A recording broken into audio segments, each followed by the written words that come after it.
Bom, pessoal, então é o seguinte, esse primeiro quiz foi sobre o primeiro vídeo, que é o vídeo de revisão de lógica proposicional e lógica de predicados, e agora a gente vai para o segundo quiz, que é relacionado ao segundo vídeo de revisão de lógica matemática.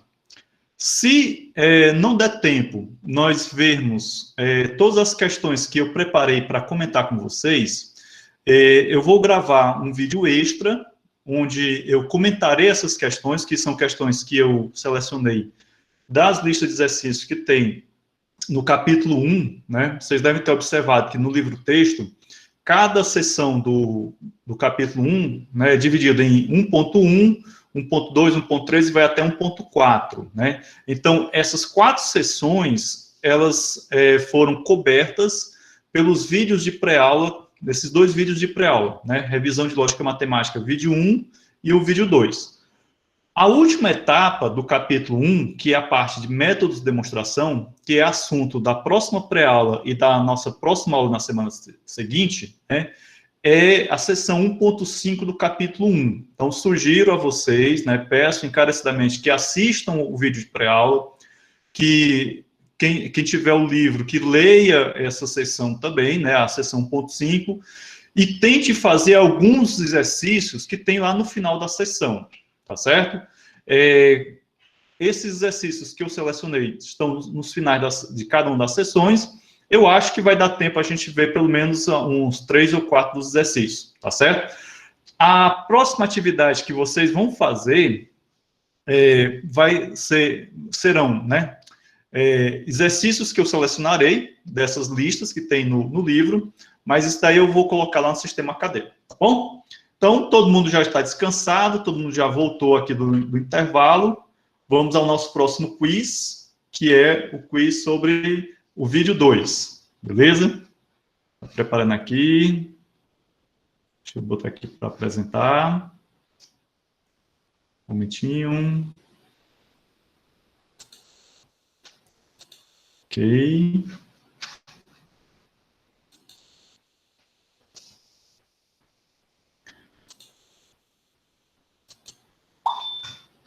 Temos aqui um novo quiz. Vou aumentar aqui o volume, né? Estamos aguardando os jogadores. Opa, está tão alto. Ué, cadê o som?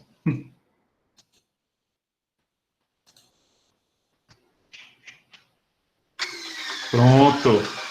Gente, ó, tá aí o nosso próximo quiz.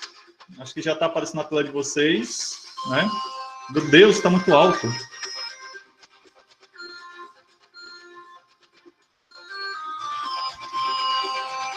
Show de bola. Tá todo mundo bem rapidinho.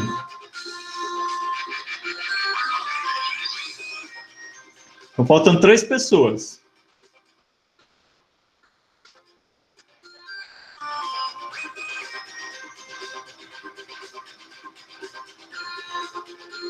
Quem é que está faltando? É o Ian. Opa, faltando mais 2. Leonardo, cadê ele? E Leonardo, Jailson está aqui já, tá? Bicho, Leonardo, vou aguardar um pouquinho.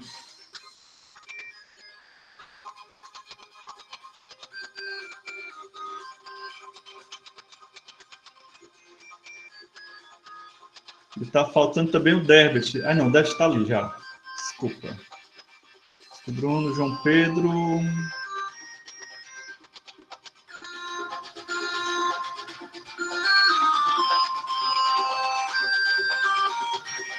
Tá tentando ainda, Leonardo?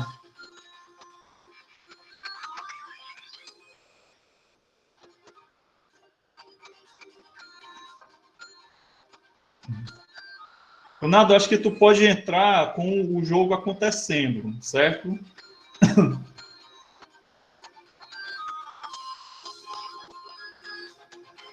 Bom, vamos aqui começar. Acho que o Leonardo consegue nos acompanhar. Então, vamos lá. Parte 2 da revisão de lógica e matemática. Gente, é uma sentença que estipula o significado de um novo termo, símbolo ou objeto. Isso daqui é uma definição. Isso daí é uma definição de quê? Alternativa 1, proposição.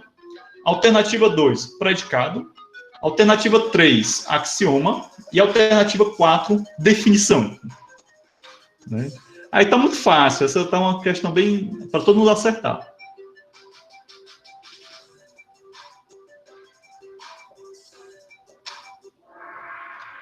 Show de bola. Bom, foi equilibrado, né? Foi meio a meio. 50% acertou, 50% se equivocou.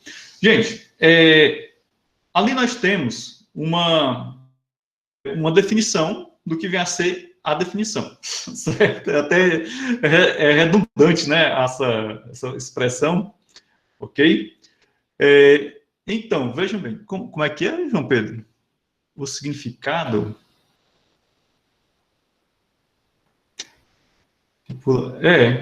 Isso, exatamente. É o significado, estipula o significado de um novo termo. Então, é o seguinte, as definições matemáticas, como foi colocado na videoaula e também tem lá no livro, elas são um tanto diferentes daquelas definições que nós costumamos ver em dicionários. As definições de dicionários, elas procuram ser descritivas, exatamente, eu comparo um pouco com o dicionário. Muito bem, João. No caso da definição matemática, ela estipula um novo termo. Ela, por exemplo, numa definição matemática, a ideia que a gente tem é que, a partir daquela definição, nós vamos criar um novo termo, certo? Um objeto. Então, é um tipo de construção muito mais abstrata do que aquilo que a gente vê no dicionário, né? Então, no dicionário, como eu coloco lá no vídeo, o dicionarista ele se preocupou em detalhar ao máximo um determinado objeto. Já a definição matemática, o objeto ele, em si ele é uma coisa abstrata, né? Já as definições do dicionário são de objetos físicos, tá bom? Vamos aqui para a nossa próxima pergunta. E como é que está o nosso ranking? Beleza? Vamos, segunda pergunta. Bem, sentença que segue, logicamente, de outra sentença previamente estabelecida ou dada. Isso daí é o quê? É um teorema? Alternativa vermelha do triângulo vermelho. Alternativa losango azul, um postulado. Alternativa do círculo laranja, uma demonstração. Ou alternativa do quadradinho verde, lema. Então, pronto, teorema. Gente, no capítulo 1, quando a gente aborda esse assunto aqui, são apresentadas várias expressões. Teorema, axioma, lema. E aí eu coloquei para vocês, no quiz, a definição do que vem a ser um teorema. Então, um teorema, como ele coloca aí, é uma sentença que ela segue logicamente de outra sentença previamente estabelecida. Ou seja, se ela segue logicamente, né, então ela é uma construção lógica, certo? E um teorema eu posso demonstrar, certo? Então, ao contrário de um axioma, né, um axioma, como a gente viu lá na videoaula, né, e também no livro, axiomas não carecem de demonstração. Teoremas, sim. Então, um teorema é uma formulação que nós fazemos, certo? E ele pode vir de uma sentença previamente estabelecida, certo? Ou dada. Quando a gente vai demonstrar teoremas, o que nós utilizamos? Nós podemos utilizar outros teoremas, nós podemos utilizar definições e podemos utilizar axiomas, também podemos utilizar lemas, né? Então, tudo isso faz parte do ferramental que nós utilizamos na demonstração de teoremas. Então, nesse ponto aqui, nós já estamos entrando na parte principal do capítulo 1, que é preparar vocês para o que vem a ser os métodos de demonstração. Tá certo? Bom, algumas pessoas assinalaram postulado, né?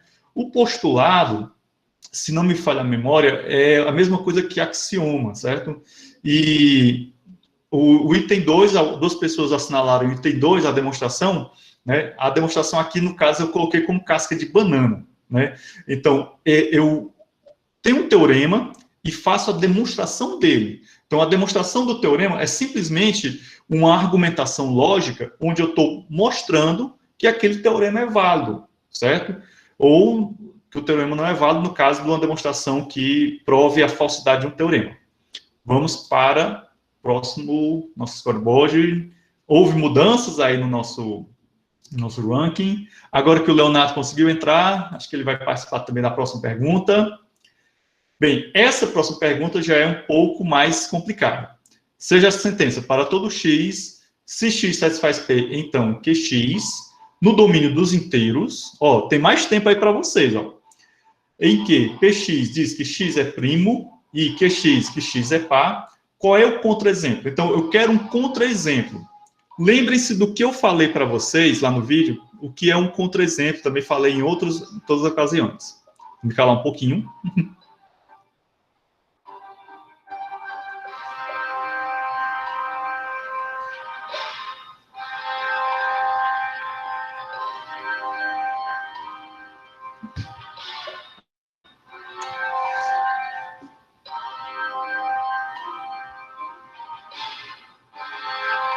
Veja que o contra-exemplo que vocês vão dar aí é uma fórmula da lógica de predicados, certo?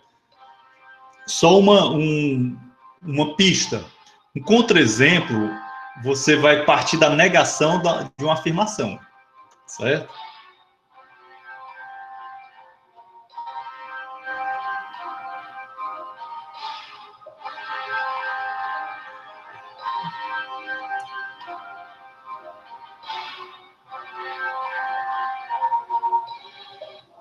Opa!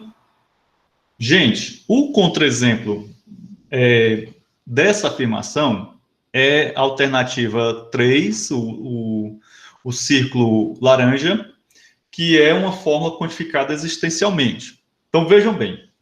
Naquela fórmula, certo? A fórmula da sentença, ela diz o seguinte: para todo x pertencente ao conjunto dos inteiros, se x é par, então x, aliás, se x é primo, né, que é o predicado P, então o x é par, que no caso é o predicado Q, certo? Bem, para me apresentar um contra-exemplo disso daí, eu teria que negar, correto? Teria que fazer uma negação, e aí eu vou aproveitar e fazer o seguinte: eu vou interromper aqui o compartilhamento, vou compartilhar aqui uma outra tela com vocês, certo? Um momentinho. Atenção. Que essa questão eu preciso explicar ela de uma outra maneira. Certo? Então, vejam bem. Eu vou passar aqui para um outro... Opa, peraí.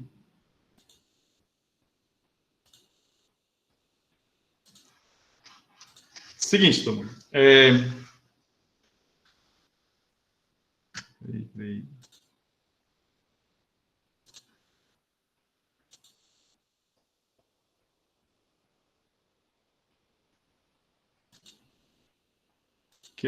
Ok. Vocês estão vendo aqui uma tela toda preta? Pergunta a voz. Onde eu vou desenhar. Ok, então vamos lá. Gente, seguinte. Atenção, cadê que eu vi? Opa. A gente tinha uma sentença que era essa. Para todo x, né? Px, se px, então qx. Ok? Deixa eu só abrir aqui, deixar aqui uma figurinha entrar. Então, vejam bem. Como ele está pedindo para você dar um contra-exemplo. O contra-exemplo vai envolver o quê? Vai envolver a negação dessa sentença, certo? Entendido? Então, o contra-exemplo é a negação dessa sentença aqui. O que é que vocês aprenderam lá no vídeo?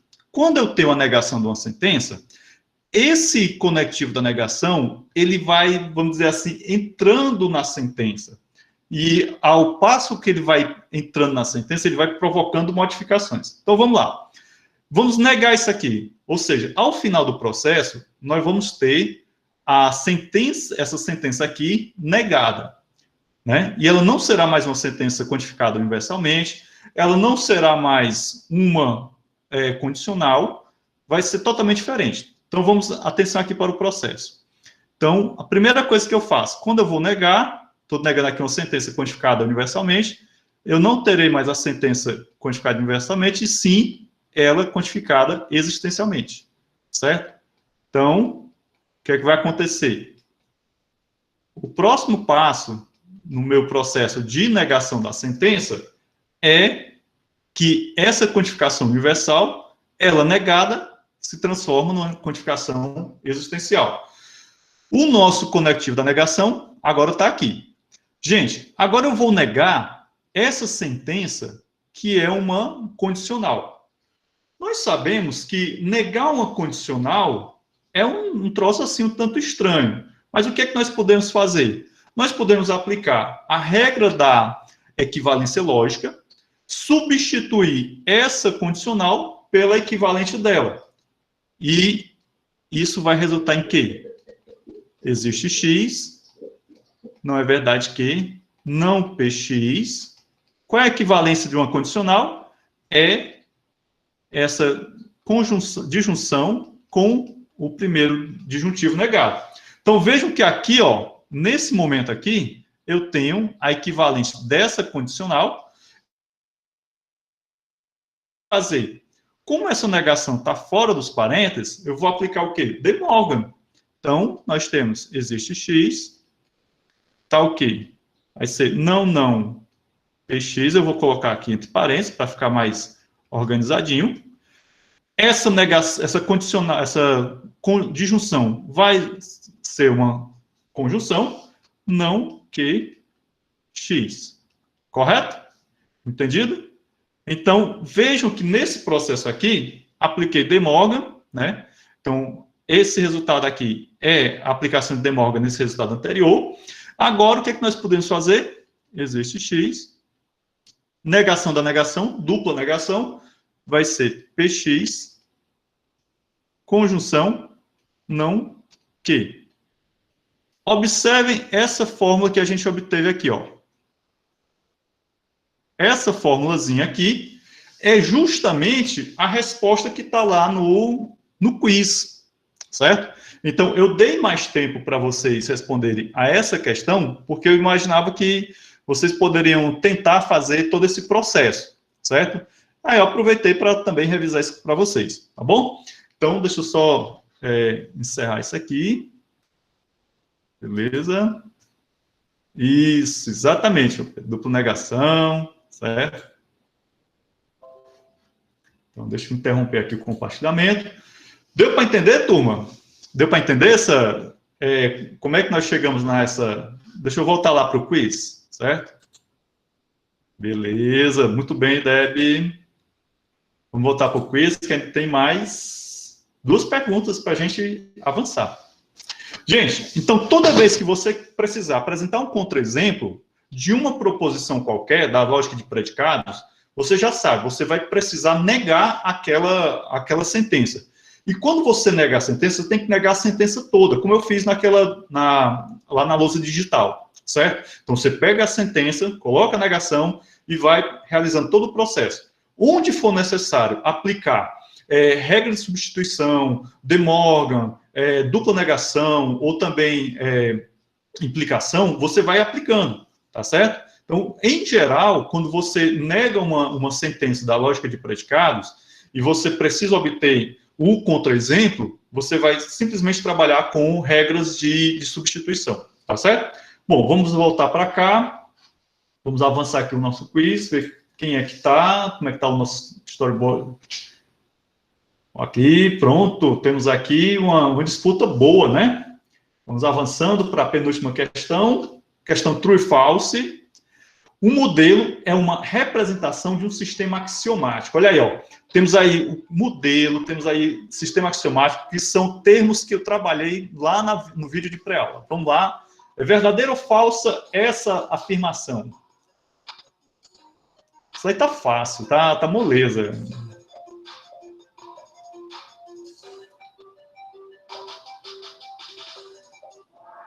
Opa, a maioria acertou, realmente. Gente, o que é um modelo, né? Eu tenho aqui um sistema axiomático. O sistema axiomático é uma abstração de um nível mais alto. E um modelo, eu poderia dizer que é a materialização, né, daquele sistema axiomático. Lá no livro, a gente tem um modelo, num dos exemplos, que é um sistema axiomático de 4 pontos, e aí nós utilizamos um modelo que é uma representação geométrica. Lá no final da seção 1.4, certo? Tem um outro modelo também, que é o modelo Bada-Bing. Então, a partir do sistema axiomático, a gente constrói o modelo. Esse modelo, ele vai simplesmente, como eu havia falado, materializar, né, o sistema axiomático. E vocês observam lá na explicação do livro, e também na explicação que eu dei no vídeo, que independente do modelo, o sistema axiomático é o mesmo. Eu uso apenas uma representações diferentes, ou seja, modelos diferentes. Então, a gente pode acordar o seguinte: eu tenho um sistema axiomático, que é um objeto matemático de um nível de abstração bastante elevado, e aí eu preciso representar aquele sistema axiomático a partir de um modelo, ou seja, eu vou, digamos assim, dar uma cara para ele. Então, aí eu utilizo esse objeto, nós chamamos de modelo, tá certo? Vamos aqui avançar, para a gente ir logo para a última questão. Temos aqui uma disputa boa, né? Ok, vamos lá. Última questão, true e false também. Demonstrações de teoremas são feitas somente através de sistemas axiomáticos. Verdadeiro ou falso? Eu acho que em um ponto anterior da nossa aula hoje, eu acabei já dando um spoiler dessa questão. Aqui vai ser moleza.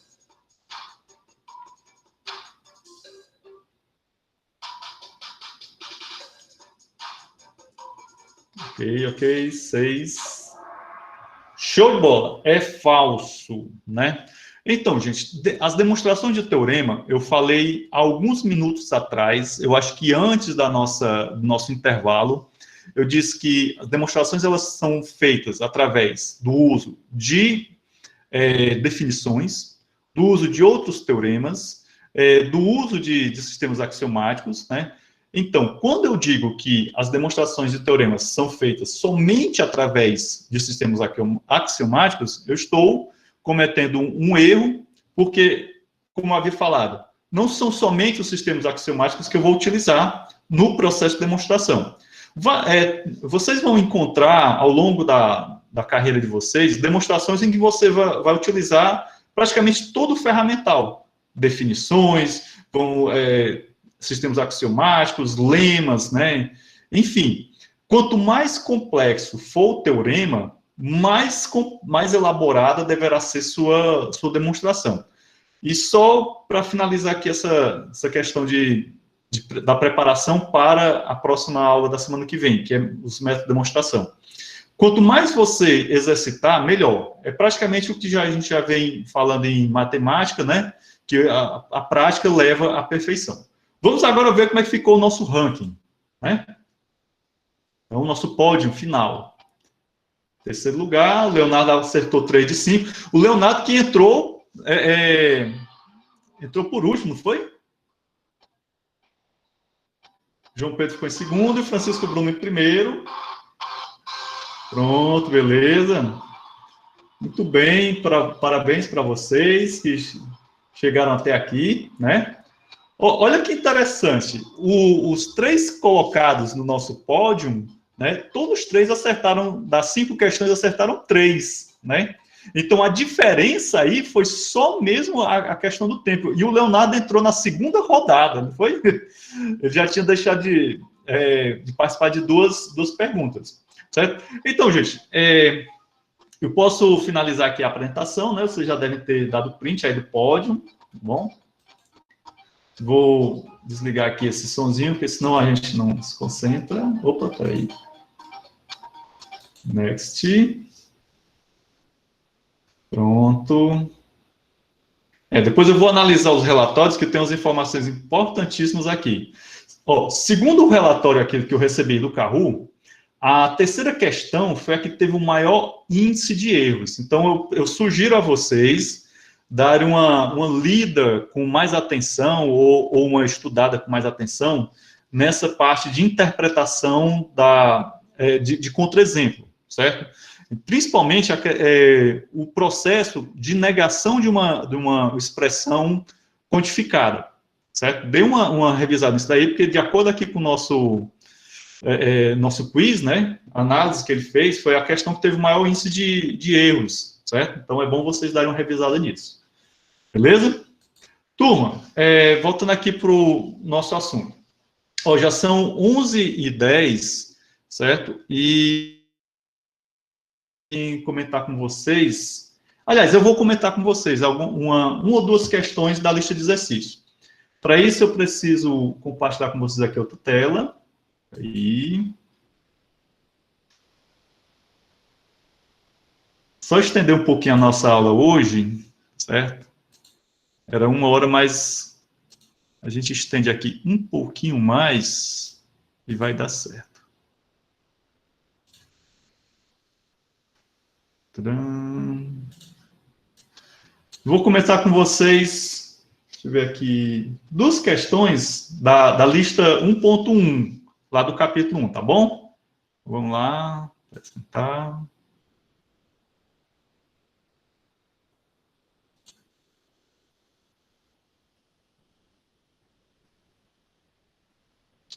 Aí eu me comprometo com vocês a gravar um vídeo extra com as questões que eu havia separado para comentar com vocês nesse nosso momento síncrono, certo? E aí, caso vocês tenham alguma dúvida, né, vocês entram em contato comigo pelo sistema acadêmico ou pelo meu e-mail, e se for necessário, a gente até marca um encontro síncrono extra para tratar de dúvidas dessas questões que eu vou preparar um videozinho, tá bom? Vou colocar aí no canal, lá no canal, e aí vocês assistem e qualquer coisa entram em contato comigo, tá bom? Gente, então vamos lá. Ó, da lista 1, certo? Essa daqui é a primeira questão. Deixa eu só fechar isso aqui, que aí fica melhor para a gente trabalhar. Então, vejam bem. Nós temos aqui o seguinte. Sejam dadas as seguintes sentenças. Sentença P. Tem água nos cilindros. Sentença Q. A junta do cabeçote está vazando. Sentença R. O carro vai pegar. Ele pede para a gente traduzir a seguinte sentença para o símbolo da lógica formal. Lógica formal, ou lógica proposicional, dá praticamente no mesmo, tá bom? Então, vejam bem. O foco dessa nossa revisão de lógica é fazer com que você se familiarize cada vez mais com o fato de você traduzir sentenças da lógica proposicional aliás, da sentença da linguagem natural para a sentença da lógica proposicional. Beleza? Então, deixa eu só colocar aqui a janela no lugar. Um momentinho. Agora sim. Então, vamos lá. Nessa primeira sentença, nós temos o seguinte, ó. Opa, cadê? Ó, gente, um pequeno probleminha de ordem técnica aqui. Minha mesa digitalizadora resolveu botar boneco. Agora sim. Então, vamos lá. Se a junta do cabeçote está vazando e tem água no cilindro, então o carro não vai parar. Ora, essa parte aqui... Opa. Essa sentença aqui e essa outra aqui, né? Já está...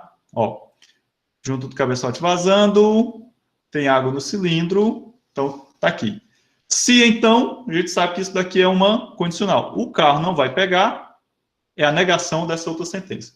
Então, a letra A, ela seria o seguinte, né? Seria que, conjunção, né? Tem água no cilindro, conjunção P, condicional, né? A negação de R, correto? Então, aqui eu tenho essa sentença simbolizada, né, em lógica formal, mais especificamente na lógica proposicional. Agora, ele pede para a gente traduzir essa sentença aqui, né, essa sentençazinha, que está escrita em linguagem formal para o português comum. Bom, temos aqui uma condicional e tranquilamente nós podemos dizer que essa sentença diz o seguinte: se o carro pegar, né, então não é verdade que existe água no não é verdade que a junta do cabeçote está vazando e tem água no cilindro. Aqui está um pouco estranho, mas isso daqui é uma conjunção, certo? Então, essa sentença seria, se o carro pegar, então não é verdade que tem água a junta do cabeçote está vazando e tem água no cilindro. Então, seria essa a nossa tradução para o português, certo? A outra questão que eu selecionei para vocês é essa daqui, ó. Seja essa a sentença seguinte: se você está estudando muito, então está ficando acordado até tarde. Aí ele pede para que nós informemos a recíproca e a contrapositiva. Vamos só recordar aqui os termos. Essa sentença que nós estamos vendo ali, ela é uma sentença condicional, do tipo P condicional Q, correto? Então, eu poderia dizer que o P, essa primeira sentença, nessa primeira parte, se você está estudando muito, e o Q está ficando acordado até tarde, certo? Então, esse P condicional Q representa essa sentença aqui, é o formalismo dessa sentença em linguagem natural. A recíproca da sentença S é nada mais, nada menos, né? Aqui, letra A, que isso daqui, ó, Q condicional P. Isso daqui é a recíproca de uma condicional.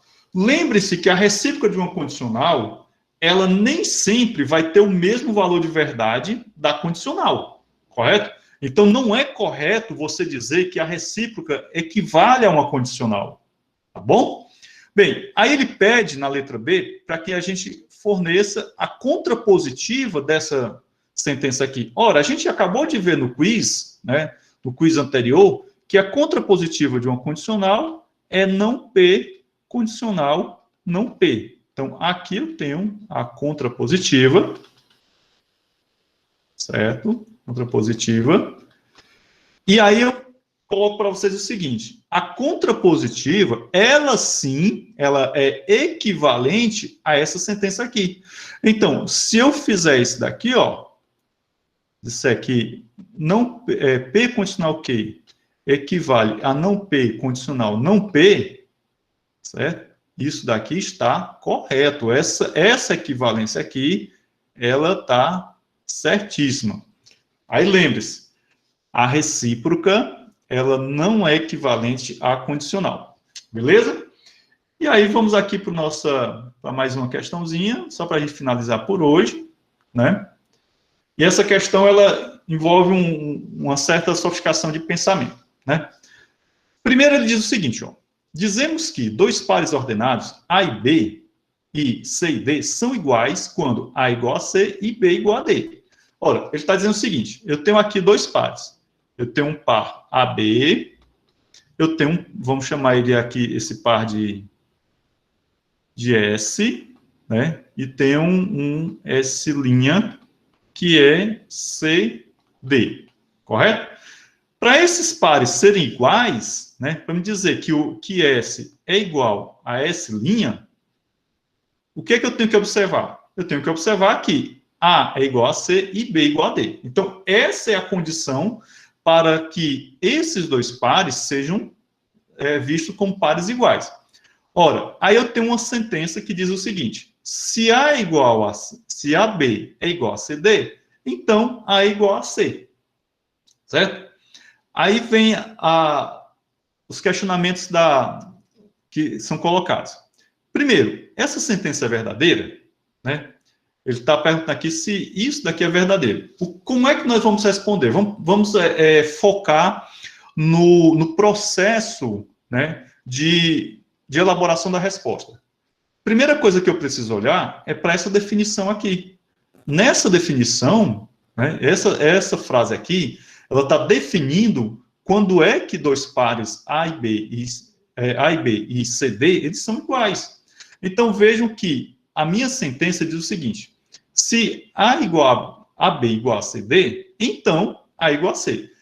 Essa parte aqui, que é o meu antecedente, né, da minha proposição, eu vou assumir como sendo verdadeira, é a minha hipótese, né? Então, eu estou assumindo verdadeiro. Se isso daqui é verdade, então isso daqui também vai ser verdade, certo? Entendido? Se isso daqui é verdade por definição, né? Então, A igual a C é verdadeiro. Logo, a letra A, eu vou dizer que sim, ela é verdadeira, certo? Ok? Bom, vamos para a letra B.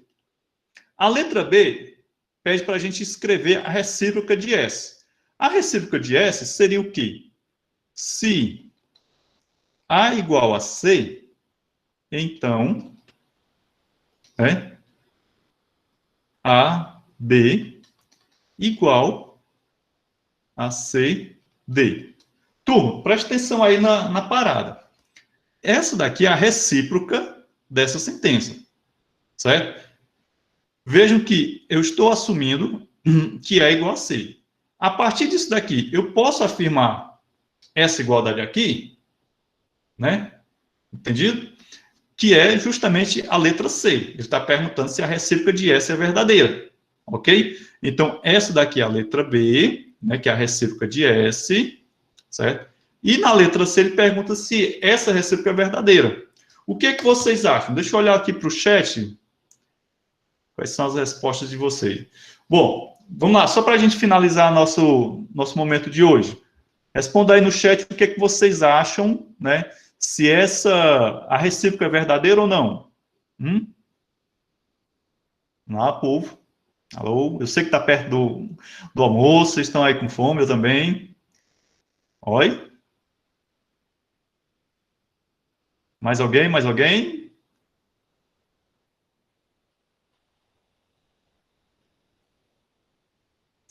Bom, vamos lá. Deixa eu voltar aqui para... Bem, vou ficar aqui com essas três manifestações, do Irã, do João Pedro e do David, né? O Irã disse que não é verdadeira, o João Pedro e o David acreditam que sim. Gente, vamos lá. Então, o que é que nós temos aqui? A definição, né? A definição, ela está bem clara aqui, né? Mostrando que isso é uma conjunção, certo? No nosso caso aqui, eu estou afirmando apenas que A é igual a C. Então, nada me garante que o B seja igual a D. Então, nesse caso aqui, a recíproca de S ela não é verdadeira, certo? Porque não tem a garantia de que o B seja igual a C de acordo com a minha definição. É por isso que, quando nós trabalhamos com um processo de demonstração, é importante nós focarmos também nas definições, ou seja, as definições em matemática, como foi dito lá no vídeo de pré-aula, elas são extremamente precisas, né? Então, o que é e o que não é, tá certo? Entendido? Bem, turma, alguma dúvida? Eu vou interromper aqui o compartilhamento, vou voltar aqui para o chat. E, João, não fique angustiado, certo?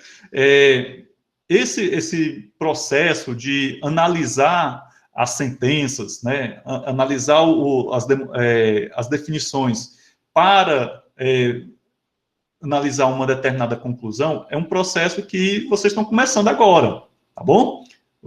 Como disse o Det, a hora de errar é essa mesmo. E vejam, o importante é vocês perceberem, turma, onde foi que vocês erraram.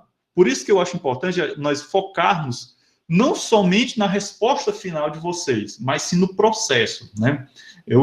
Como eu disse, eu vou focar na análise dos trabalhos que vocês vão mandar, principalmente o processo que vocês utilizaram para desenvolver uma determinada resposta. Se a resposta é certa ou não, né? Se for certa, ótimo. Se não, vamos ver aqui como foi o desenrolar do seu processo. Ver aqui que o Irã escreveu algo. Isso, muito bem, Irã. Show de bola. Beleza? Gente, é o seguinte, ó, eu tinha preparado outras questões para comentar com vocês, mas nosso tempo já está esgotado, né? Eu tinha combinado com vocês sempre a gente ter no máximo 1 hora, para não ficar muito cansativo. Nós já estamos com mais de 1 hora de aula. Eu vou gravar um vídeo extra com as outras questões que eu selecionei e as resoluções e os comentários. Peço a vocês que, ao longo da semana, assistam a pré-aula de métodos de demonstração. Assim que eu disponibilizar o vídeo com os comentários dessas questões que eu selecionei, assistam também, porque assim vai só acumulando mais conhecimento. Talvez a atividade para essa etapa eu passe somente na semana que vem, tá bom? Então, essa semana não vai ter atividade, vou deixar para a semana que vem, tá certo? Lembrando o seguinte, que a atividade deverá ser feita usando o LaTeX, usando aquele template que eu disponibilizei lá no sistema acadêmico, tá certo? Então, e muito provavelmente eu vou pedir para vocês fazerem em grupo. O grupo de vocês é muito pequeno, a turma de vocês, então os grupos vão ser de, no máximo, 2 pessoas, tá certo? Mais de 2 pessoas, esse grupo de vocês está mais complicado, tá certo? Alguém quer colocar alguma... você tem até hoje, viu, João? O deadline é às 23 horas e 59 minutos de hoje, tá bom? Pronto. Se não terminar, João, se não terminar toda a lista, não tem problema, manda o que você conseguir. O importante é mandar, certo? Quem tiver feito só uma questão, manda, por favor, tá bom? Então, não se preocupe em, eu só vou mandar se eu concluir todas as questões. Eu só fiz uma, não tem problema não, manda a atividade, tá certo? Então, gente, alguém quer comentar alguma coisa sobre o encontro de hoje? Alguém tem algum depoimento, tem alguma dúvida? Sim ou não? Bom, então, já que nós não temos nenhuma manifestação, eu vou encerrando aqui a gravação, né? Aproveito para me despedir de vocês, desejar a vocês um bom final de semana. Aqueles que forem votar, lembre-se que de manhã a prioridade é do pessoal da melhor idade, né? Acho que é de 7 às 10, são as pessoas mais idosas. Vocês são jovens, vocês podem votar mais tarde, tá certo? Então, façam bom uso do voto, né? Lembre-se que é uma coisa importante, tá bom? E aproveito para desejar a todos um bom restinho de semana e um final de semana com bastante paz, bastante tranquilidade, e a gente se vê na quinta-feira. Lembrando sempre que segunda-feira é dia de assistir vídeo-aula, né? Daqui para quinta-feira eu vou preparar o vídeo extra com os comentários dessas questões, tá bom? Então, um abraço a todos, fiquem bem, e a gente se vê na semana que vem, tá certo? Vou encerrar aqui a gravação. Um abraço, pessoal. E mais tarde esse vídeo vai estar disponível lá no canal, tá bom? Um abraço.